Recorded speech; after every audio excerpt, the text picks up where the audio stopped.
everyone, my name is Rahili Kamar Zamne. I am going to tell you the story of who is happy. Once a crow looked at a swan and thought, how beautiful the swan is.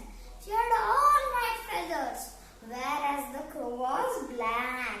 The crow expressed his thought to the swan.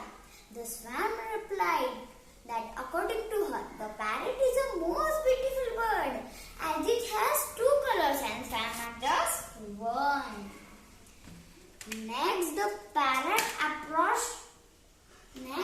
the crow approached to the parrot, who simply said that peacock is the most beautiful bird as it has multicolored. Next, the crow approached to the peacock. The peacock replied, "My dear crow, you are the luckiest bird on this planet as you never cage. Because of my beauty, I am trapped in this cage and you are free."